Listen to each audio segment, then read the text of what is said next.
un tema que se ha convertido en el tema de moda, pero que debió ser siempre un tema neurálgico para un país como Costa Rica, sin ejército, pero además amante de su paz. No digo,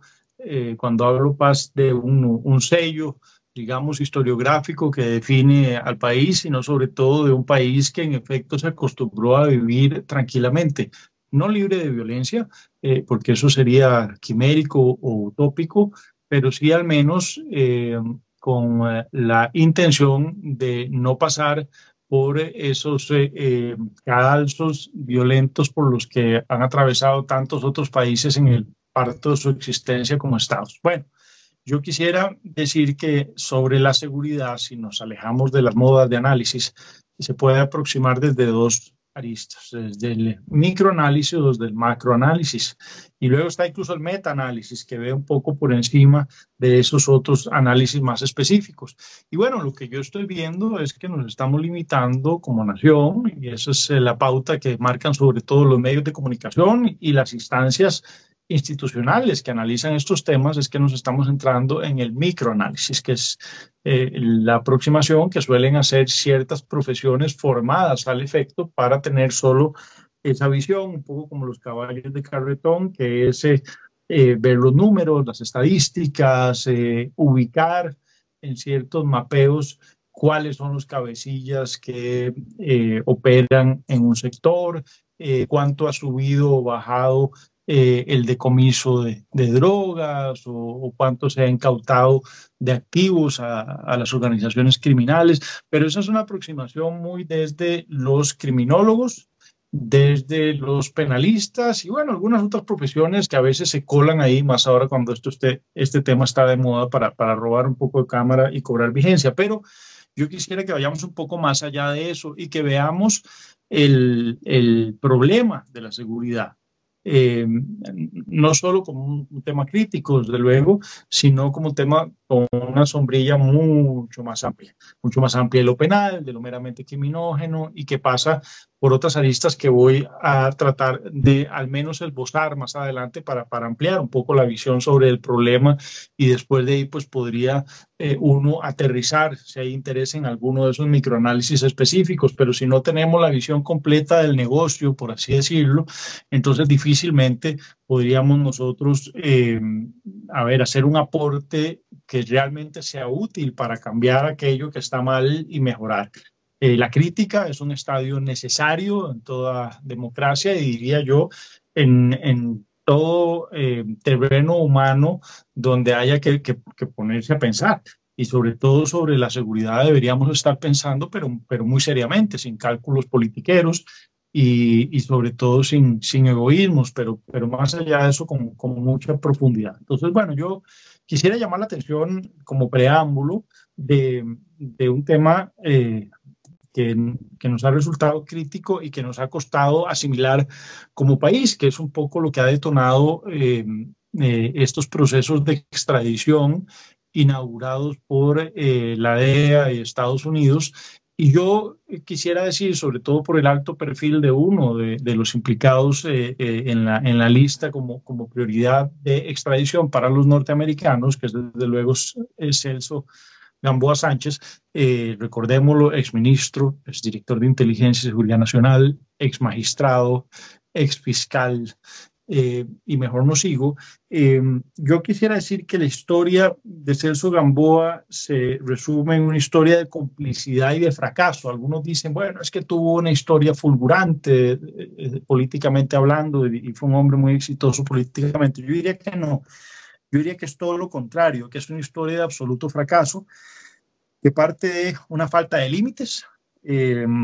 me parece los psicólogos que también tienen incidencia en la explicación de lo criminal y de la violencia deberían estar analizando y explicando más allá de lo que hagan los criminólogos o lo que hagan los penalistas o directores institucionales del Ministerio Público del OIJ. Creo que ahí tenemos una beta de análisis interesante que desde luego no me corresponde, no soy psicólogo ni mucho menos, pero además de esa falta de límites, esto nos conlleva a pensar también en una cierta sociopatía y psicopatología que debería estar analizándose para encuadrar, para perfilar de qué elementos estamos tratando y tratar así también de identificar y de prevenir hacia futuro para que esto no vuelva a suceder, porque hubo desde luego una infiltración en el poder en lo más alto en Costa Rica y habría que ver el discurso de Luis Guillermo Solís cuando celebra y dice que va a extrañar a Celso Gamboa, el gran ministro de Seguridad, bueno, y que no me digan que es que lo de Celso vino después. No tenemos, digamos, claridad de que eso haya sido así, incluso de que no haya sido aupado, de que no haya sido impulsado desde esferas criminales ya desde antes. Y esa es una discusión que deberían estar teniendo las autoridades costarricenses con la DEA, aparte de decir que me parece muy escaso que las autoridades costarricenses no hayan tenido los reflejos de al menos dejarse un respaldo del teléfono de Celso Gamboa. Me parece que la fuente de la seguridad es fundamentalmente la inteligencia y dar toda esa información a los norteamericanos y nosotros reservárnosla también en copia para a partir de ahí hacer un trabajo de inteligencia y poder entonces abrir nuevas líneas de investigación, me parece que es voluntariamente taparse los ojos desde la institucionalidad costarricense y eso me parece que nos debe llamar muchísimo la atención. ¿Qué es lo que había en esos teléfonos que no quisieron ver, que de pronto sabían que estaba ahí y no quisieron ver en Costa Rica y que dijeron, tomen, llévense esto para allá? Como si el problema no fuera nuestro, antes que de los norteamericanos. Después me parece que en esta historia faltan algunos clavos que poner en ese ataúd sobre Celso Gamboa y su ascenso al poder, su descenso del poder y ahora su ascenso económico y de nuevo ascenso desde otro poder, según está señalando la DEA y está confiando en la autoridad costarricense, puesto que están trabajando para en efecto extraditarlo, que es, bueno, toda una historia de complicidades que se tejen desde el gobierno de Laura Chinchilla,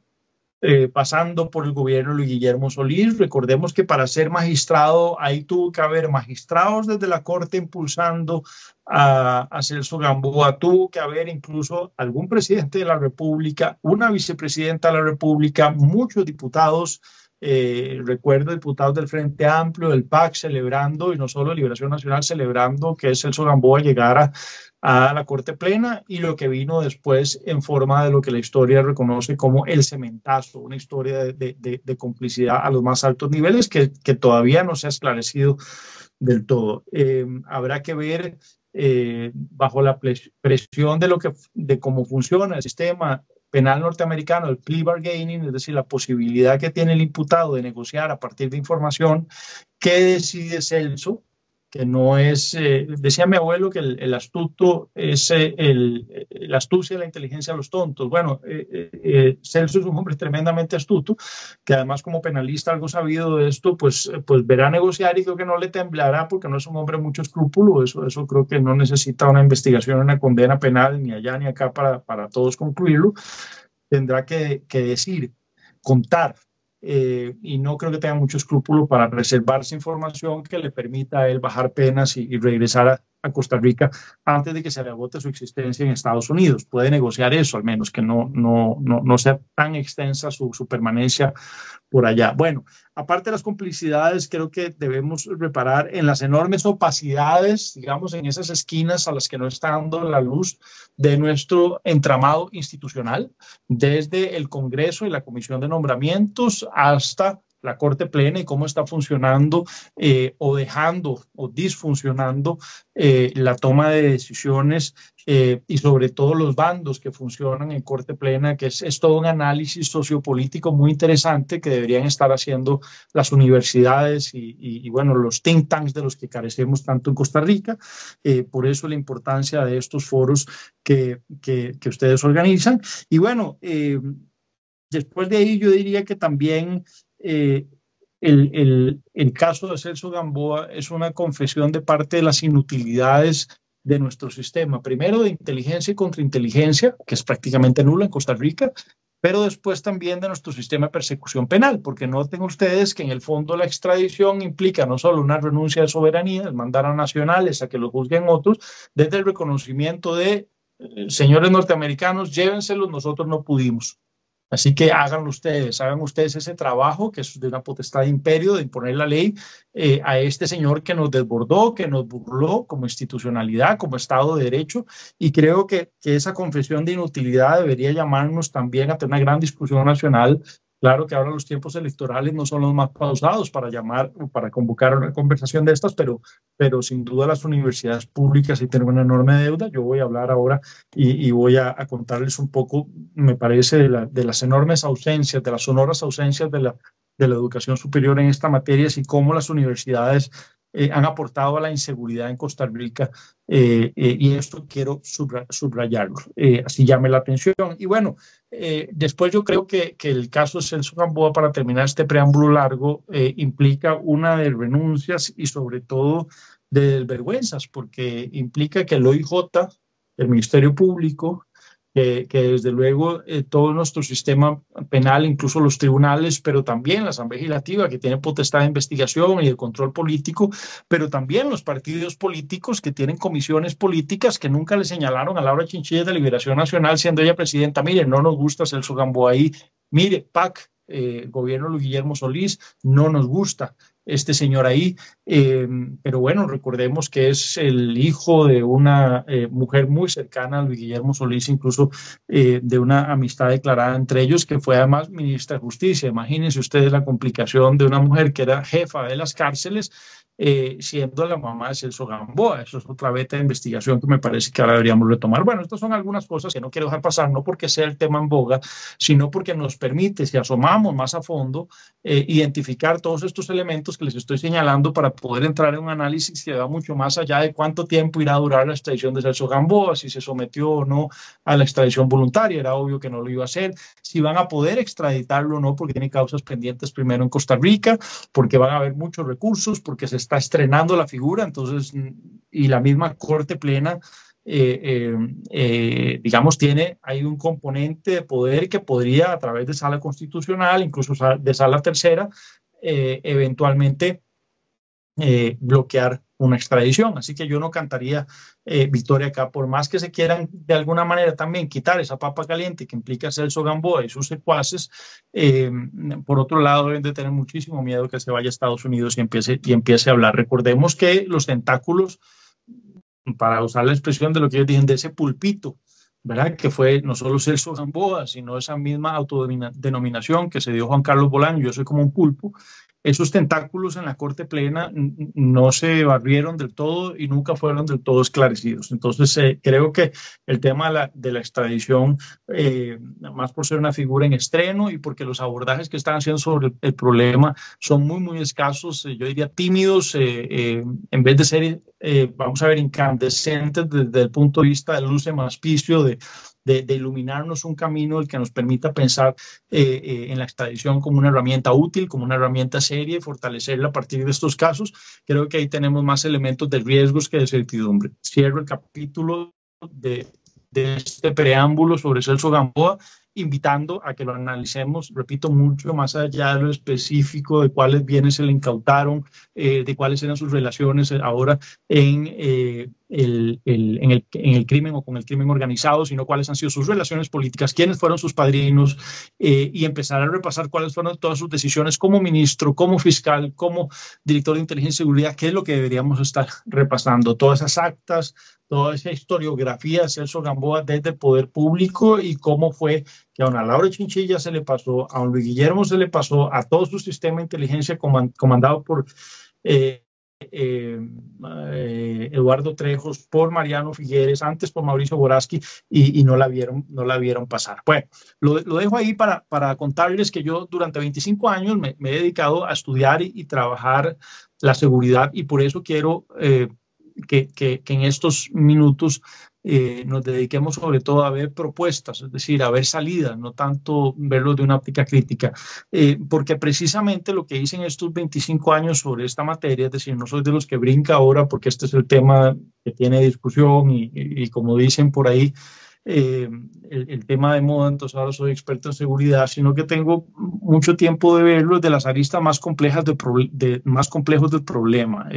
La geopolítica, los intereses, tanto los económicos, los militares, incluso los políticos, el crimen organizado, desde las triadas chinas, que se nos olvida que es donde empieza todo esto,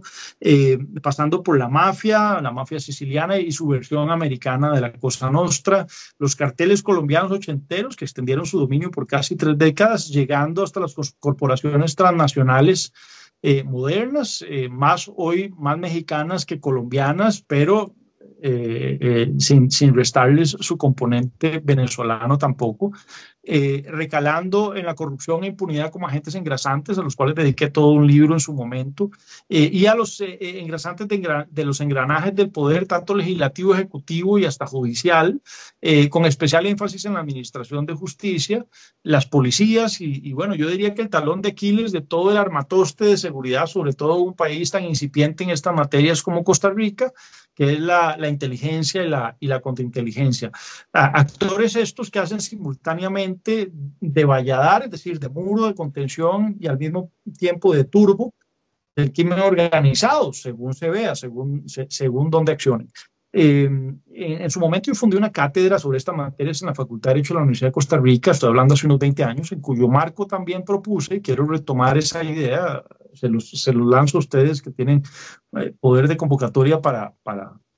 que haya materia gris alrededor de estos temas. En su momento propuse también un observatorio sobre la violencia que se enfocara en advertir a un país sin ejército de clase política chata y miope la deriva criminógena por la que nos estaban conduciendo gobiernos escasos y hasta coludidos, que con el cuentito de la Suiza centroamericana dejaron pasar por décadas, diría yo, y hasta la fecha, con descarada indolencia y sospechosa laxitud. Y bueno, y que siguen dejando, porque esto, desde el punto de vista del análisis político, no ha pasado. Sigue una clase política ausente en estas materias, más allá del show y el discursito plano y hueco.